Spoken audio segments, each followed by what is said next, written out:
isn't that the coolest thing though, mate? Like trying to share that with other people, that you can do hard things. That's the addictive thing for me. It's like, I believe I can do hard things now. Imagine this world if everyone believed that they could do hard things. And so I almost feel like it's like my duty to get stuck in and instill that belief, because I think it's done wonders for me. I'm Matt Tate, founder of Decimal and fellow entrepreneur. Yes, I'm one of the crazy ones. I've chosen time and time again to hustle my way through that first million. Now, I'm scaling to the next 50. So I know firsthand what the messy middle is really like. And I know that entrepreneurs and leaders like us need a destination for empowerment, community, and encouragement. This is our place. This is After the First Million. Today, we are in for a real treat as we talk to Dagan Xavier, the founder of Label Insight, a groundbreaking company in the food data industry that was acquired in 2021 by Nielsen IQ. In this interview, we sit down with Dagan to explore his entrepreneurial journey, the challenges he's faced along the way, and the unique experience of being the last founder standing. We'll hear how Dagan turned a personal mission into an extremely successful exit. Dagan is familiar with the messy middle and life beyond it. Dagan, thanks for joining me. Absolutely, Matt. Thank you very much for having me. You and I both know that you have to be at least a little bit crazy to start or run a company. It's kind of funny though, right? That doesn't click until you've kind of done it and gone through it. I've told this story 100 times in terms of like how we started it and why we started it. But the thing that is the same is that complete, almost ignorance, that your naivety that, oh yeah, sure, this can just happen. There's a problem here. We've got an idea of what the solution can be, but then fast forward 22 years on from that, and then you realize exactly how hard it is. But at the same time, wouldn't change a thing, right? Because the amount of development and learning you get out of it is just insane. To me, it's almost addicting. This is not my first company. And so you get into it, and then when you get out of it, and I'm sure you're probably a little bit here where it's like you've been acquired. At some point, you just start itching for it again. It's that addiction to the process. But what I think is fascinating, I want to go back all the way to your beginning, because a lot of people have ideas, but very few people take those next steps and have the willingness to truly be the crazy ones that start a company. So when did you know that you were one of the crazy ones? What's funny is I actually still feel like I questioned my entrepreneurial realisms or entrepreneurship, whatever the word is there, well into our company.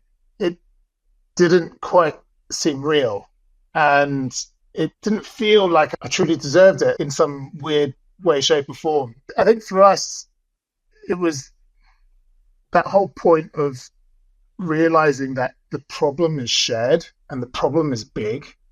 And there's that what if moment of what if you could solve this?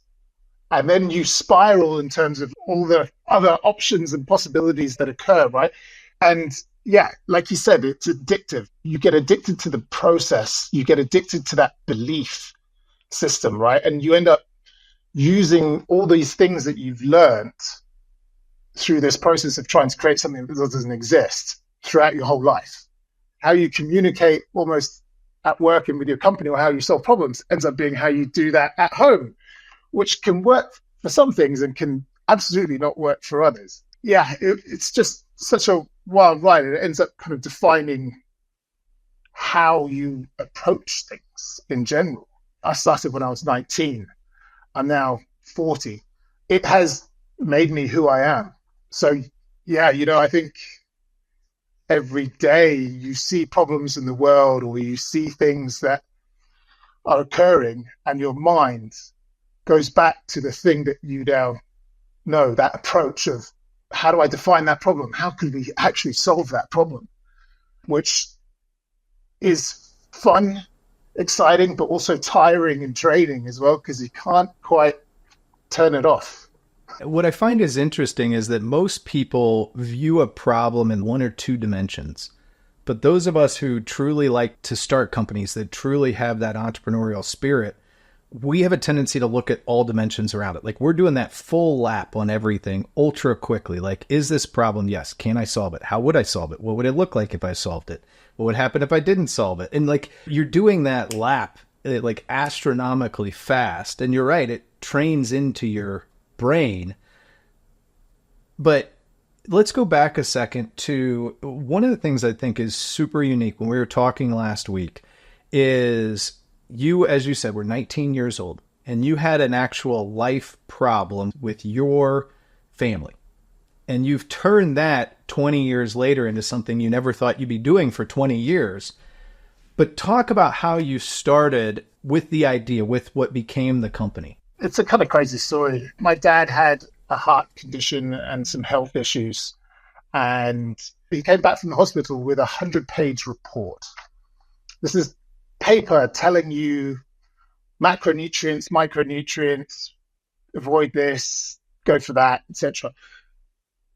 But how that translates into real life wasn't there. And there was no one there to really help him shop with him and answer all the questions that he had about, is this suitable? Is that suitable?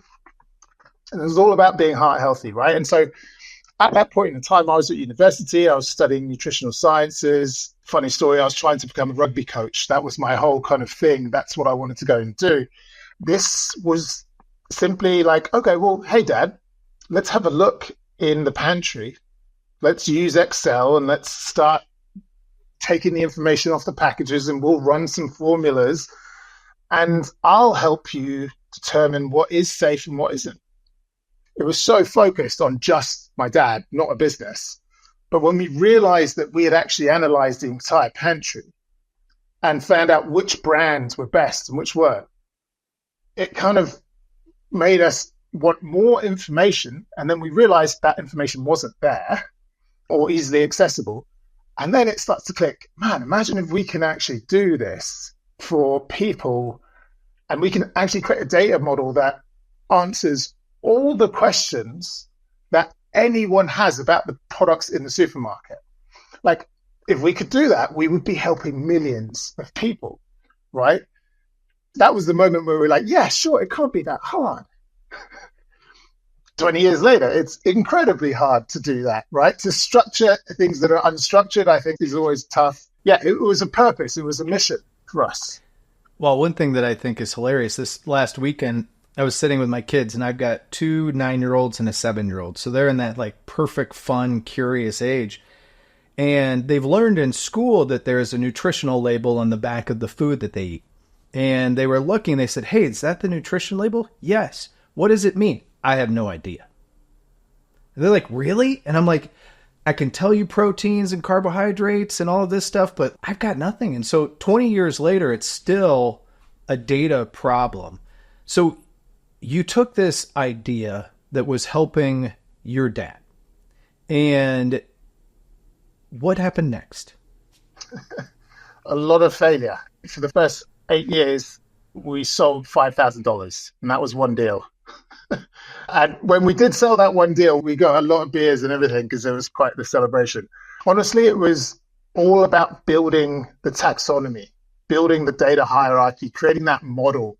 And we were laughed out of a lot of boardrooms with regards to what we were trying to achieve, what we were trying to do. A lot of folks were telling us the information's on package. You don't need to do anything, or nobody cares about ingredients. They only care if it's organic or gluten-free. That's it. Obviously, the world has changed immensely since then. Technology has made things much easier, but also people's need states have really come to fruition and come out. And the biggest challenge we had to overcome was, how do you acquire the data? We were confident that once we had the data, all those packages and everything, that our transformation engine could add all this semantic value on top of it and could answer those questions. But how do you get your hands on all those products? And you'd think suppliers and retailers would all have this data. But no, right? Everyone's got it, but in different ways, shapes, and forms. It's also disparate. And so that act of trying to aggregate and bring that data together was truly the biggest challenge, and the one that we spent probably the most amount of time on until we got a crazy out of the blue inbound from the FDA. And that's when kind of everything changed, right? Outside of that $5,000 customer, our first ever customer happened to be the FDA, which changed everything for us. One of the things I think is super fascinating here is also that some of it, I can go out and start a business today and start doing things for people. But you, on the other hand, had to spend time building up a product, a series of equations, algorithms, data sets. You had to do all of this, and then you had to create a business. Because having the world's greatest software, the world's greatest everything, is nothing if nobody pays for it and you can't get anybody to buy it.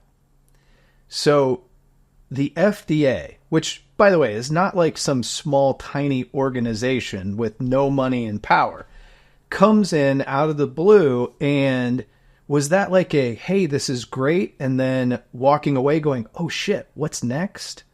Or like, talk a little bit more about what happened next as you start to frame it as building a company and a business in addition to a product. Yeah. Hearing you say it like that, it cuts deep, right? From the standpoint of we absolutely did this the wrong way in many ways, shapes, and forms, but obviously it all worked out in the end. But if I were to start a business today, I wouldn't recommend doing it the same way we did. It was completely self-funded, and I give a lot of credit, so much credit to my mum and dad, who believed that this was valuable, believed that this was going to be something. How can it not be valuable when you can tell every single thing about all the products that we consume? Yeah, we built a database and a taxonomy and a structure. We didn't build a product, right? And we didn't have customers. Over that course of 8 years, something had to give in the end. And the craziness about the FDA, and this is going to sound fake because it is a little bit crazy, but we moved to the US for a year. I lived in Chicago with me and my two brothers. We've got a house in Oak Park and did that whole thing of working in the basement and everything like that. Everyone quit their jobs and we were just focused on this. And our vision board was we were going to be on the Oprah show. Because, like, how could Oprah not love three brothers who could tell her everything about the foods that she eats, etc.? Obviously, that didn't happen. But in doing that, we played around with Twitter integrations. And this is just when Twitter was coming on the scene.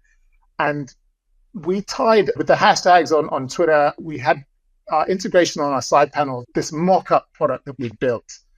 And because of that, so every time someone said gluten-free or low sugar or trans fat-free, we would be able to tie the tag with the data and the products.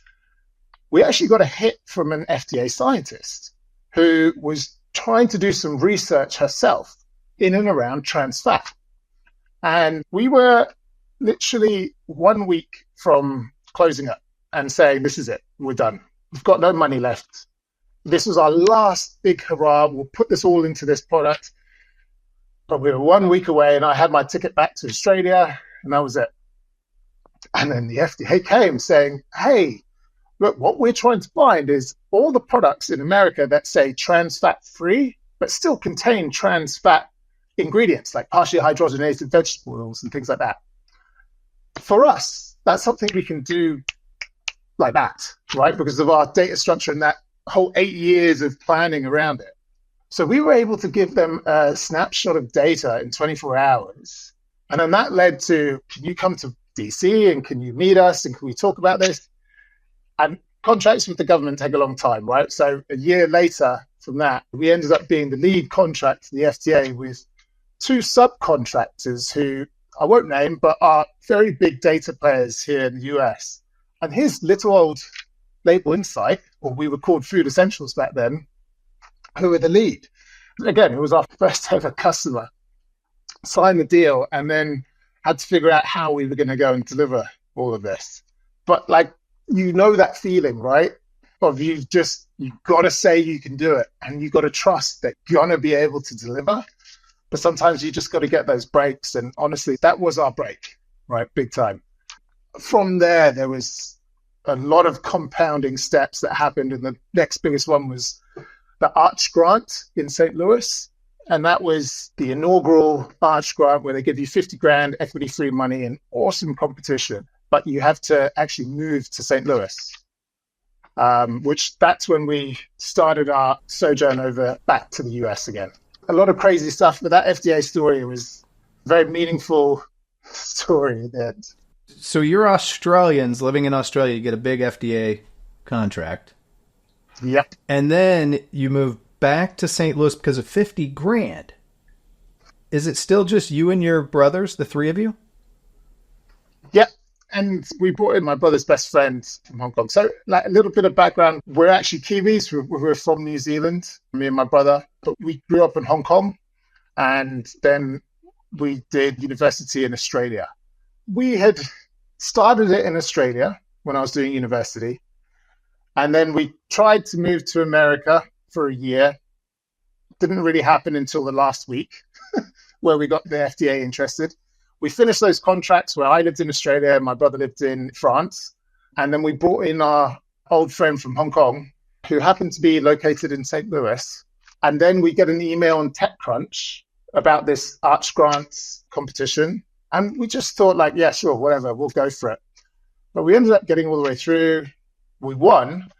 50 grand back then was a lot of money for us. Now, granted, we'd signed the FDA contract, so we did have some funding.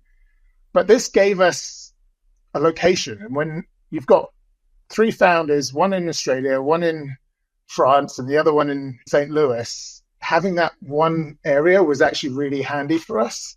We got that, and then that created that whole ecosystem because they gave you like pro bono lawyers, accountants, all of that stuff. And that grant system is still going right now. And not to give too much, but like that was an awesome ecosystem for us because it introduced us to a lot of seed money and into eventually VC money, etc., for us to keep going. But we went through that ecosystem in St. Louis, which was really cool. That's really cool because you hear all the crazy stories. Bill Gates starting it out of his garage, and like this was effectively your garage, and your step up from the garage was St. Louis and the ecosystem that you were able to build from. And you had your first big contract. You had your ecosystem. When did you start growing the company, the business?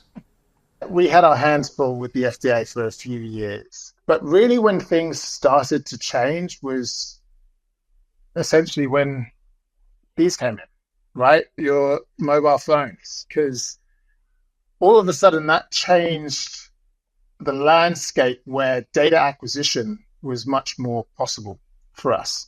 We'd probably been in St. Louis 1 to 2 years. We're working our way through the ecosystem there. We're hiring some talent. So we're finally getting some kind of in-house engineering talent, which was great. And St. Louis was an awesome location for that because they're obviously not as expensive as some of the other areas within the US. And then with phones coming out, we were able to essentially hire contractors to get in store and snap up all the photos of products, right? It was something that I was doing back in Australia when we first started, but I was using like a dictaphone originally, which was stupid. And then you'd come back home and plug it in all the data, or like a 4.1 megapixel camera. But now all of that was in here. And so that allowed us to build up an American database without having to rely on expensive suppliers. And that enabled us to go execute our retailer first strategy, which was essentially how do we empower the retailer? Because in that kind of ecosystem, the brands always had the power, right? The retailers have the tiny margins and the brands have the big margins and they've got the power.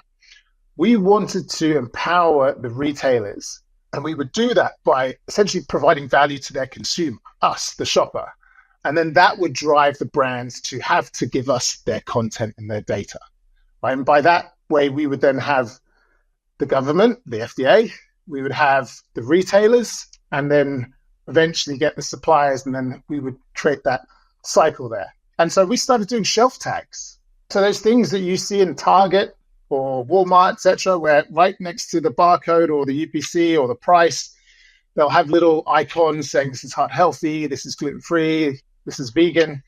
That's what we started doing out on the East Coast of the US, right? So we hit up a couple of contracts there. And again, that just helped us build the database, build and refine our product, build and refine our kind of network. And then it started to grow. But that was the FDA, then mobile phones. And then I'd say there's one more kicker that changed in the industry that really pushed us up, which was all tied to changing the food label. I don't know if you remember, like Obama and Michelle Obama, they came into office and they changed a lot and they updated the label. That was a really big catalyst for the industry to have to change things, do things. Obviously, there was much more awareness about need states and things like that. And then a product came out called Smart Label, which you can probably see these days if you pick up a Coke can. I don't have one here, but you'll see these little QR codes on the back of packages that say Smart Label. Click that, and it's just like a transparency initiative where it goes deeper into the product. Obviously, us being all about transparency, that was the second or third real kicker for us from a growth standpoint. And that's when we started to see some significant growth for us. It's funny. I don't think enough people talk a lot about luck and timing as being such an influential part of success. And you guys really fell into the right idea at the right time. My kids are learning about the Industrial Revolution, but there's so much about the information revolution that you and I have lived through, where that power of information is changing the dynamics of buyers, sellers in all areas. And you guys are right at the forefront of that. I think that's so cool. But I want to ask you a question, because you told me the beginnings of a story last week with hiring all these contractors, kind of an oh shit moment, but that seemed like hiring contractors. What was that like when you first did it? Because those were your first, I would say, unknown employees in some way, shape, and form. Talk about that as kind of a flex point for you guys as a business.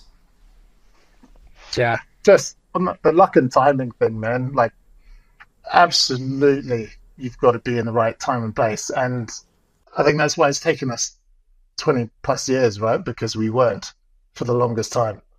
Mum and Dad lost their house based on this business because we had to wait it out for so long. Now, obviously, that's all changed, which is lovely, but that doesn't happen all the time. So I couldn't agree with you more. Like, yes, you make your own luck. Yes, you do all those things. You're in control of this, but there's so much that you are just not in control of. So yeah, we're super lucky. Hiring contractors, imagine I'm new to the US at this stage, right? New to St. Louis. I called it San Luis. I thought it was like this. It was a culture shock for sure. Everything was all through Craigslist and all that sort of stuff, and Indeed. And man, we had close to 500 people show up, and we were trying to do this big, we called it a data party. You just could not imagine the HR kind of wrangling that we had to do, and that I learned a lot. I learned what absolutely not to do, as in do not have a data party and try hire 500 people in a day. That doesn't work. But funnily enough, we absolutely found several gems in that, and folks who have been with us for a long time. That's one of the greatest things I love about companies is the people, right? You can bring people up through that journey with you. And I myself have grown up in this company, right? I was a 19-year-old kid, and now I think I'm an adult. But like, there's so many of us, or so many who are at Label Insight, who you've seen them grow and become these excellent professionals. And I love that aspect of entrepreneurship. So you guys go through that, and as you grow up as a business, you start getting into VC funding and raising money. And that's when the stakes change, because it's not just, I mean, you took an FDA contract. Amazing. You get 50 grand worth of non-dilutive capital, which you and I both know the best kind of money is the money that costs nothing outside of moving to St. Louis. But that ended up being a really good thing. But then you start to change and you go down the path of venture money and letting other people help you dictate the future of the business. Helping. Yes. I wasn't going to do it, but I get it. Helping. So talk through the kind of venture path, because you didn't raise an insignificant amount of money. No, absolutely. That's a journey. I quite often look back at that based on my mindset now compared to my mindset then. And it's very different, right? And obviously, age helps you and experience helps you and all that sort of stuff. We jumped in to that whole ecosystem. And I think being in St. Louis, it really helped. And it was very beneficial for us. Besides our first VC funding almost getting cancelled at the very last minute because they thought we were a scam, because they'd gone in to use a different app in store and nothing came back. And they came back thinking, they're scamming us. Working with VCs changes everything. And it opens up so many opportunities, obviously, to scale.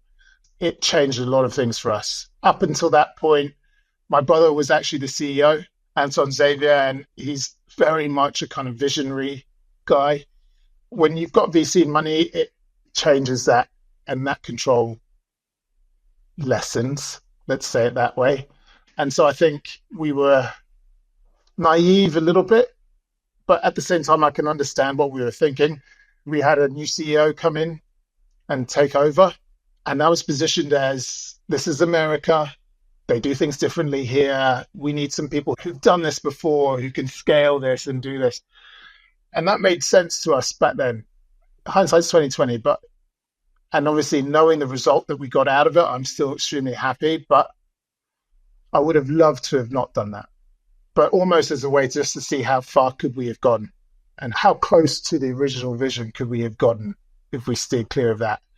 But VC money gives you opportunity, man. It gives you the ability to bring on talent and scale. And it's too hard to say whether what we did was right or wrong. I think the actual answer is yes, what we did was right, because we ended up building and scaling and selling. But there's a part of me that wishes we could have done it slightly differently. Yeah, sorry, I don't know if that actually answers your question. No, it does. And, I don't think any of us would do everything the same way the second time. Yeah, very true. And I think that's kind of part of it. So, quick question. When you guys sold in 21, how many employees did you have at that time? Yeah, we were at 80. So, you end up growing a business pretty quickly into 80 employees, which is much different than 4 guys in St. Louis hiring 500 contractors in a day. Mm-hmm. What changed for you as the company grew to becoming like a good-sized business? This is something I've been trying to think about as well, because there was almost an element, like me personally, my role within the company has very much been like the data SME, right? So I was one with the nutritional background. I did the first analysis type thing.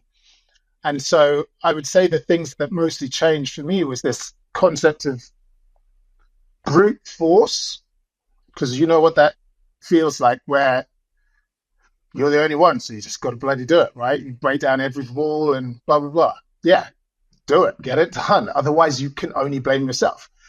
Making the change from that to amplification and how to align others and then amplify them, that was a bigger shift for me. And it became very much about the team and the collective as opposed to what I can do by myself. I always found that really hard, right? Because I remember getting in many arguments with my brother about working harder versus smarter. He's about 10 years older than me, so he knew more than me at the time. That was a big difference, right? I think we also, in going through that process, learned the significance of culture. that was such a massive deal. And now that I'm gone to the dark side and working in corporate America, so to speak, I feel it even more so.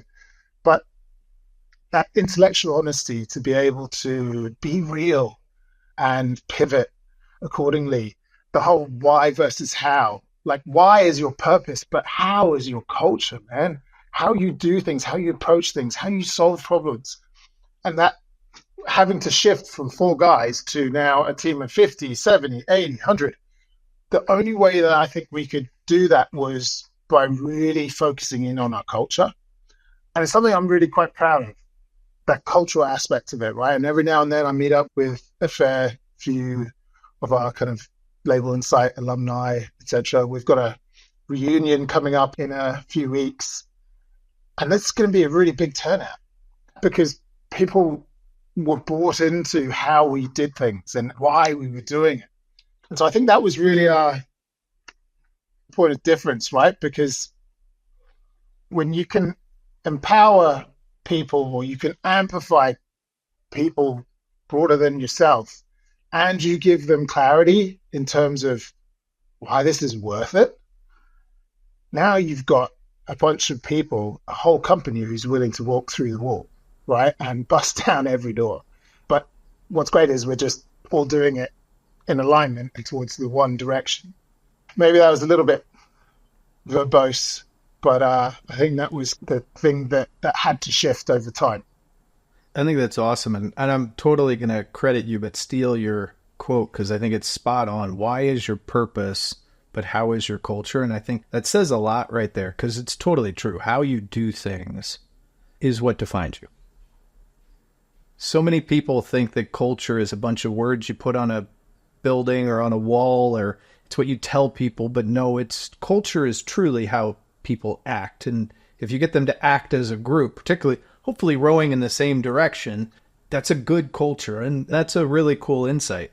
It's also where VCs can corrupt, right? Well, it's just not part of their business model to truly understand or really empathize with that. And it's our job as founders with hopefully the right venture partners to say, no, this is our rock. We will build on this rock towards where you're going, but we're not going to crumble the rock. Yes. Which is hard. It's really hard, right? And you're part of a portfolio as well. And there's other companies that they're always going to draw comparisons to who have different cultures, right? And the whole Silicon Valley culture was really big then. And we had a lot of other great partner companies who are in our kind of VC portfolio who their culture was brute force. You know, and there's beds at the office, everyone just keep going, work hard. And we'd often get compared to that type, possibly because we're not from the US. We had a slightly different approach that I think came through in the end with us, and the VCs really did buy in. I always used to joke that our company at Decimal has grown a lot, and I always joke that we like to grow at West Coast speeds, but with Midwest values. And you guys being in the Midwest, I think, kind of embraced that as well.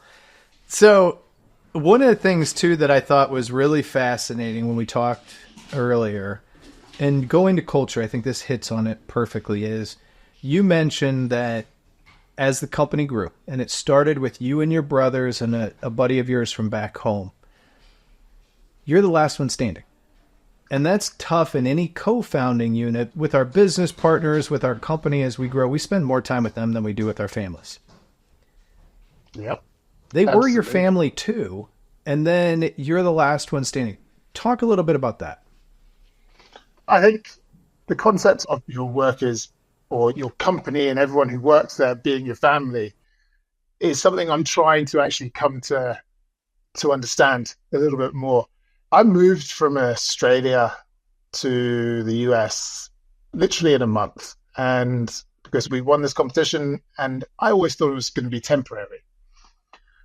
That was in 2012, right? And I haven't left. I'm still here. I'm actually now a US citizen. And so when you do that, you leave a whole bunch behind.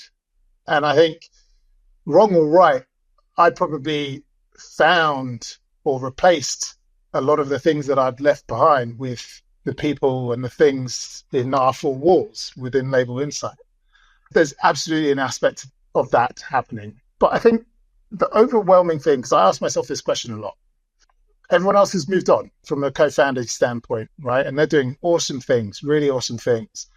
But it's not that I'm unhappy or anything like that. I love this so much. And I think the thing that I love is the people. And again, going back to building people up and helping people see that they can do things that they didn't think were possible is my fuel. I think that's the thing that gets me going. So the reason I'm still here, man, is because I've got unfinished business. There are people in this team that deserve so much and will be at the top of their game if they're not already. And I want to see that through. And then the last part of it is almost, it's kind of fitting almost, right? Starting it and then finishing it. I don't want this to just die. I think there's an ability for this and the technology and the way that we've approached things and our culture and everything to actually make a very significant difference within NIQ. And I'm very committed to seeing that through. So I've got in my mind the criteria, I guess, for when I'm happy to say, okay, that's it, time to go. But I'm not quite there yet. So I think that's kind of what's going through my mind, really. I think that's really cool and hard too. But yeah, you don't go through this journey for 20 years without being able to do hard things. And that's kind of part of it, isn't it? Yeah. But isn't that the coolest thing though, mate? Trying to share that with other people, that you can do hard things. That's the addictive thing for me. It's like, I believe I can do hard things now. Imagine this world if everyone believed that they could do hard things. And so I almost feel like it's like my duty to get stuck in and instill that belief, because I think it's done wonders for me. So I think that's my calling, I guess. Sounds a bit weird, but you know what I mean. No, I think that's cool. And, you know, one of the things that I think is also cool is many of the people that get into our world and get acquired, that is like joining the dark side. And it's just, it's like putting a frog in boiling water. You're going to jump out as quickly as you possibly can. But you have found a new life and a new home for however long, but you're comfortable there. Talk a little bit about that acquisition and that transition and how it's been good for you and good for your team and the company. Firstly, what a privilege, right, to go through that. And like we said before about luck and timing, obviously COVID was horrible and there's so many things that happened. But COVID created a market condition where companies were buying up data providers. And so it worked out for us. I wouldn't advise trying to sell your company and have a baby at the same time. The biggest thing is not setting your expectations to, not fixing your expectations. So having some fluidity. Well, the hardest part of this has been trying to adjust expectations. And hence why I say try and be a bit more fluid. If your values and your reasoning is there, man, it's logical and it makes sense to you and your family or those who are important to you, nothing else matters then. My reason for being there was, there's almost like an essence of the people who helped me get here, I'm going to now help them get there. And so I can endure a bit of discomfort and pain for that.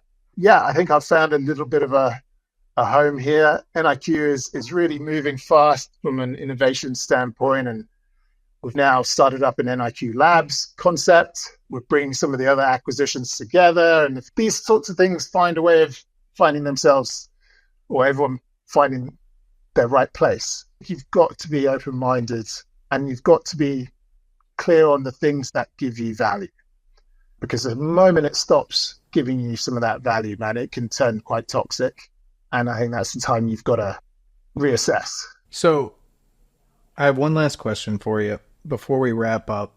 I'm fascinated in your answer because you've danced around various aspects of this. If you were to go back and give yourself a piece of advice when you were starting, what piece of advice would you give yourself? There's too many things I want to tell myself. The biggest thing would be to believe in myself a lot more. Because I think once that started to happen, things really started to click. The VCs that we first had, or the judges at the Arch Grants competition, the FDA who we met initially, every time I was shit scared talking to those guys.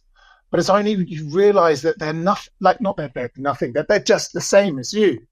And like there's this level of everyone's faking it a little bit. I just wish I hadn't put so many people on a pedestal. I think things would have moved a bit faster. But I think that's just natural. So belief in yourself and just a willingness to get it wrong. And that's okay. There's a safety net there. If you can create that safety net, man, you can do loads of things, because then failing doesn't matter. Failing is literally just about learning and making yourself do bigger and better things. Thanks so much for listening. After the First Million is presented by Decimal. To listen to more episodes and find tips to help make running a business easier, visit decimal.com/AFM. Want to join the conversation? Reach out to me on LinkedIn and let's explore the messy middle.